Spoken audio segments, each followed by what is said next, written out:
안녕하십니까. 우인사지명리의 우인 김재영입니다. 오늘은 좋은 이름 짓기, 일명 장명법이라고도 하죠. 우리가 사람은 태어나서 누구나 각자 자기 이름을 가지고 있죠.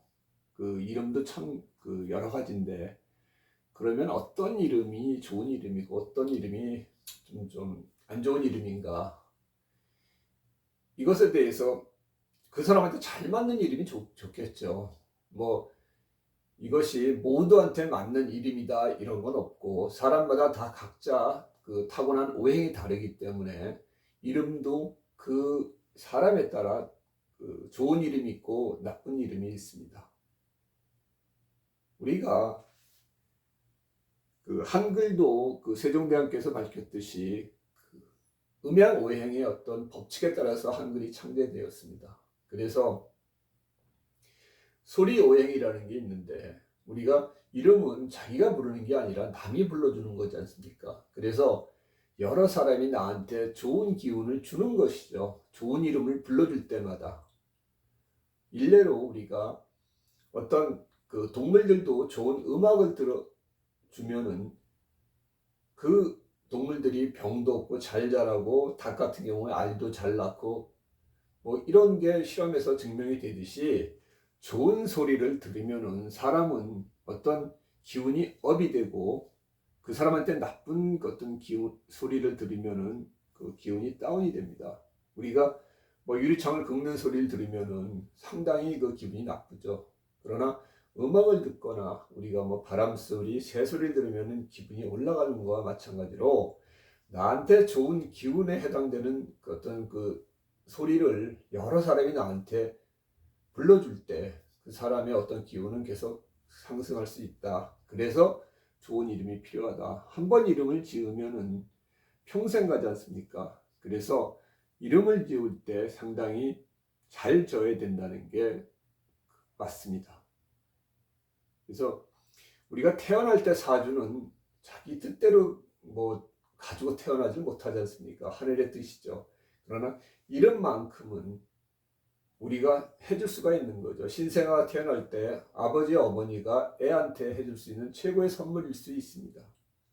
그 다음에 주위에서 누가 어린아이 이름을 지어달라고 그러면은 그냥 막 짓는 게 아니라 좀 좋은 기운이 될 수 있게끔 좋은 이름을 지어주면은 그건 참 뿌듯한 일이죠.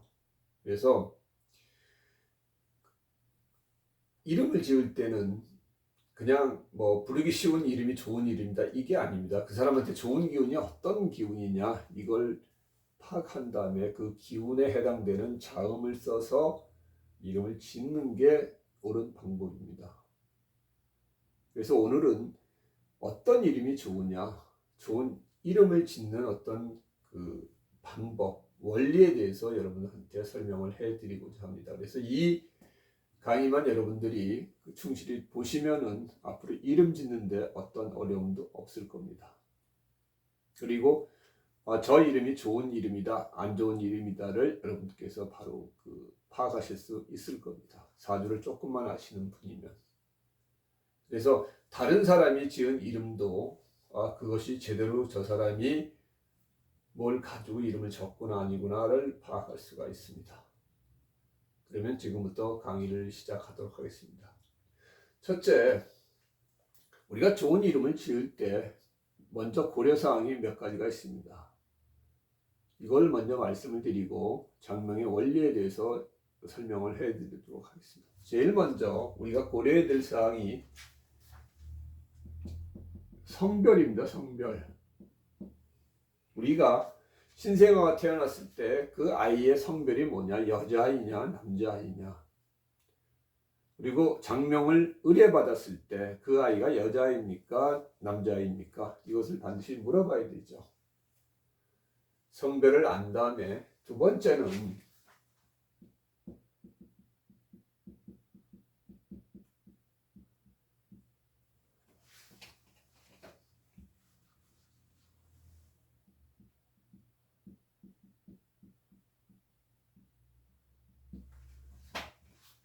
태어난 생년월시입니다.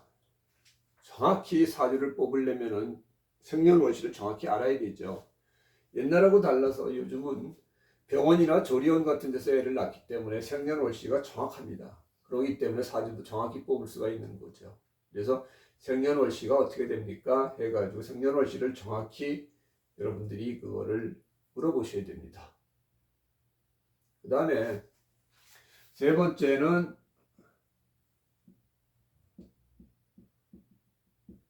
성씨죠, 성씨. 뭐 대부분 부친의 성을 따는데 성씨가 어떻게 됩니까?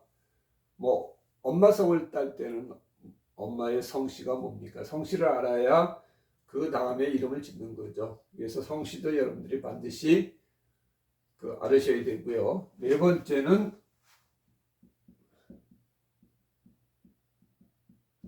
학렬입니다. 학렬.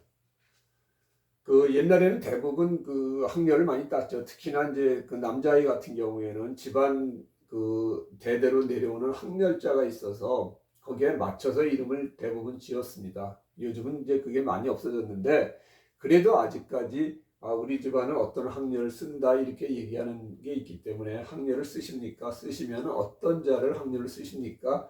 이 부분을 반드시 물어보고 가야 되죠. 그렇지 않으면은 기껏 이름을 다 지어놨는데 우리는 학렬을 써야 되는데 이런 수가 나올 수가 있습니다. 그래서 학렬을 쓰십니까? 안 쓰십니까? 학렬을 쓰시면 어떤 자를 학렬을 쓰시고 그 학렬 쓰는 게 뭐 가운데 자리입니까? 아니면 이름 끝자리를 쓰십니까? 이렇게 해가지고 반드시 그 부분을 물어봐야 되는 거죠.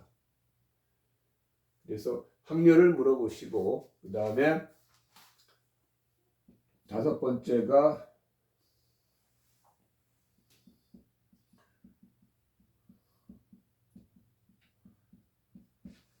같은 이름 방지.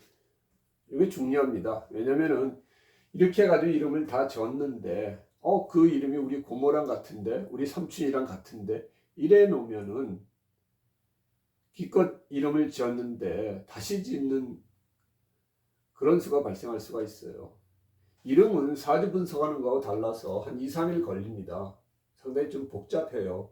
그래서 애써서 그 작업을 했는데 그것이 다 무산이 되고 새로 또 작업을 하려고 그러면은 기운이 빠지겠죠. 그래서 그냥 뭐 이름을 덥석 짓는 게 아니라 여러분들께서 이름을 지을 때는 미리 이러한 것은 사전 고려 사항이죠.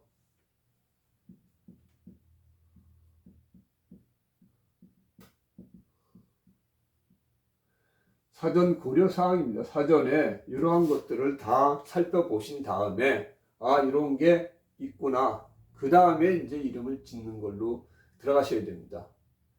이러한 것들을 간구하고 기껏 여러분들께서 막 수고스럽게 이름을 졌다가도 그거 안 되는 데에서 다시 짓는 그런 우를 피하려고 그러면은 반드시 사전 고려 사항인 이 부분을 한번 짚고 넘어가시는 게 반드시 중요합니다. 그러면은 이런 것들을 다 이제 여러분들께서 살펴봤다. 그러면 이제 이름을 져야 되죠. 그러면 그건 어떤 원리에 입각해서 이름을 지어야 되느냐, 그걸 여러분들한테 설명을 해드리겠습니다.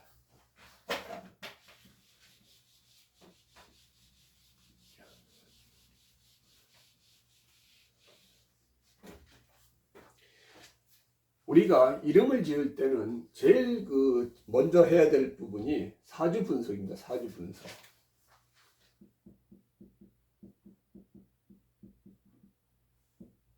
이것이 제일 중요하죠. 사주 분석이. 우리가 그 아이가 태어난 연월 일시 가지고 사주를 딱 뽑았으면은 그 사주를 정확히 분석을 해야 됩니다.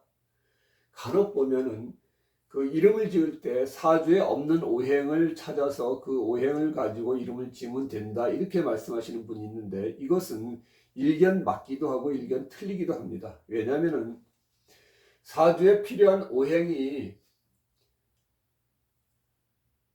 길신일 경우에 그 사주에는 그 오행이 필요했다. 그럴 경우에 이름을 지으면 맞는 거죠. 근데 사주에는 그 오행이 오히려 없는 게 낫다라는 사주가 있습니다. 그런데 그 오행을 가지고 이름을 지으면은 그것은 그 오행을 가지고 짓지 않은 것만 못합니다.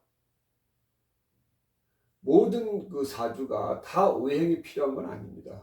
그 오행이 오히려 그 사주에 독이 되는 경우가 있습니다. 만일에 인을 쓰는 사주에는 재가 독이 되는데 재를 써가지고 재가 없길래 재를 놓다 이런 식으로 하면은 그건 좋은 게 아니죠. 살을 쓰는 사주가 재가 필요 없는데 재를 넣어가지고 쓰면 안 되죠. 그러니까 단순히 그런 식으로 생각하시는 분들은 사주를 제대로 보지 못하시는 분들입니다. 그냥 어디서 들어서 사주에 없는 오행을 보완하는 게 이름이다. 그래서 그 오행을 찾아서 이름을 지으면 된다. 이런 식으로만 단순히 생각하셨던 분들입니다. 앞으로는 그렇게 생각하지 마시고 사주에 그 필요한 오행이 뭐냐, 좋은 오행이 뭐냐 이렇게 보셔야 됩니다. 사주에 없는 오행이 뭐냐가 아니라 사주에 필요한 오행이 무슨 오행이냐, 그 오행을 찾아서 이름을 지어야 된다는 얘기죠. 사주가 원하는 오행, 사주에 없는 오행이 아니라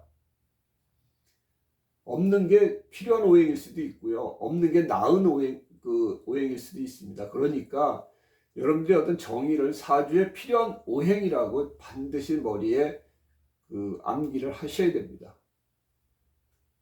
그래서 제일 먼저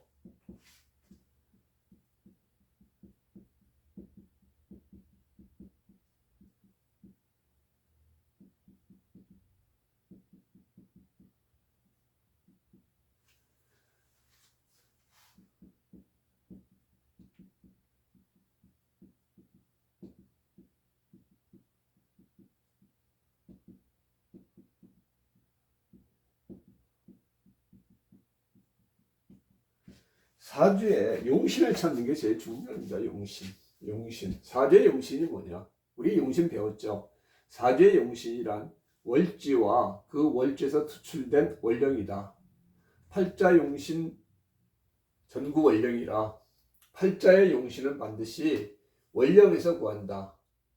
이걸 억분이 그 다음에 무슨 통관이 이렇게 보시면 답이 없습니다. 오로지 월지와 월지에서 투출한 천간의 기운이 용신이다. 이걸 여러분들이 반드시 머릿속에 기억을 해 두시길 바랍니다. 그래서 용신을 딱 찾았다 싶으면은 용신이 길신일 수도 있고 흉신일 수도 있습니다. 왜냐하면 월지가 상관도 될 수 있고 살도 될 수 있는 거죠. 재하고 식신만 있는 게 아닌 거거든요. 그래서 용신이 길신일 경우에는 길신을 생하는 자음이 되는 거고요.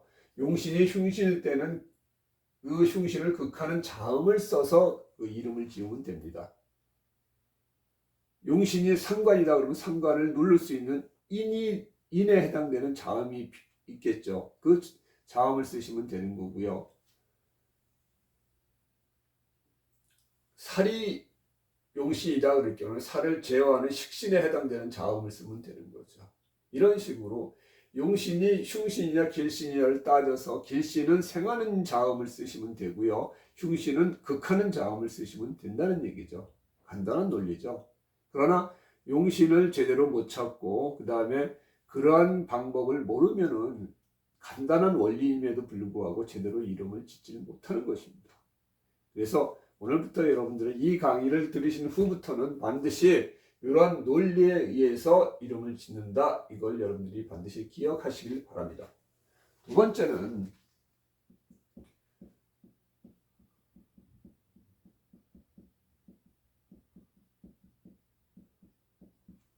상신에 해당하는 자음입니다.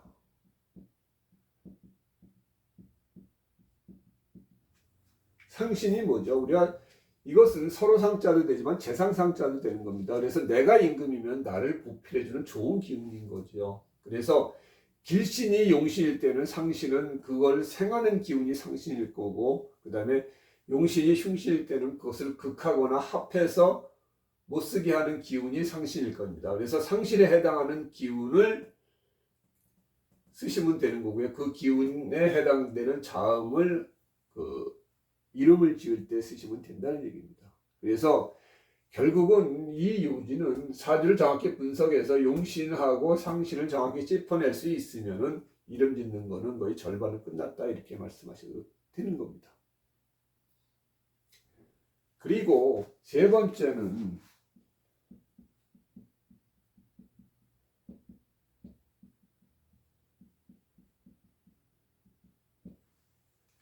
일간의 뿌리에 해당되는 자음입니다. 일간의 뿌리에 해당되는 자음.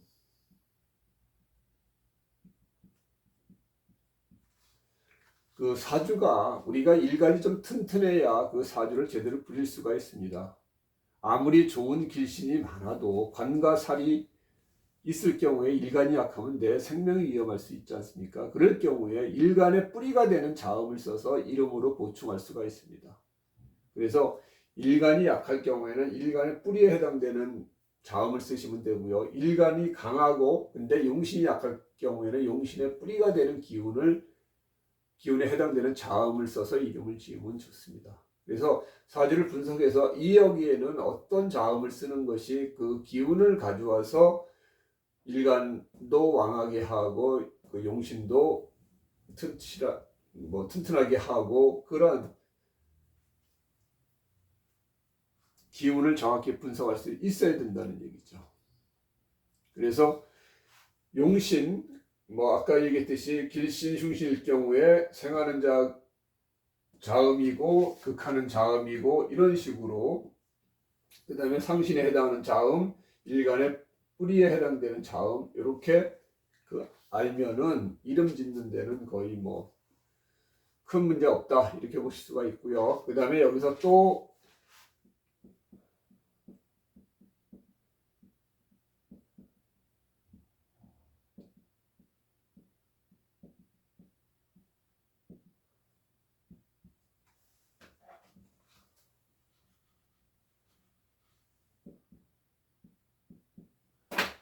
그다음에 한 가지 더 알아야 될 것은 원형 이정에 맞는 획수를 쓴다. 다음 시간에 제가 원형 이정하고 그 다음에 한글 오행에 그 어떤 자음이 그 오행에 해당되는지 그걸 설명할 텐데 간단히 여기서 먼저 말씀드리면 원형 이정이라는 것은 어떤 하늘의 네 가지 큰 덕을 얘기하는 겁니다. 그래서 인의 예지를 얘기하는 건데 그 어떤 그 모든 것이 생겨나고 자라고 이루어지고 거두어지는 어떤 이치에 대한 것입니다. 그래서 이것은 그 사람이 초년운, 그 청년운, 중년운, 말년운 이름에 따라서 그 운이 다 다르기 때문에 거기에 마땅한 그 획수를 써가지고 이름을 짓는 게 좋다. 그런 내용입니다. 그래서 오늘은 이런 정도만 설명하고 다음 시간에 원형 이정과 그 다음에 한글 오행에 대한 어떤 자음과 이런 부분을 설명을 해드리도록 하겠습니다. 어쨌든 오늘 그 강의의 주된 내용은 사전 고려 사항을 반드시 한번 체크를 해 보시고 그 다음에 이러한 논리에 입각해서 그 이름을 지으면 큰 문제가 없다. 그 다음에 다음 시간에서는 그러면은 그 목화토금수에 그 해당되는 오행은 한글의 자음에 뭐가 거기에 해당되는지 그런 부분하고 원형 이정의 원격, 형격, 이격, 전격에서 초년운, 중년운, 장년운, 말년운을 어떻게 나누는지 그 부분에 대해서 설명을 해 드리도록 하겠습니다. 다음 시간에 또 뵙겠습니다. 고맙습니다.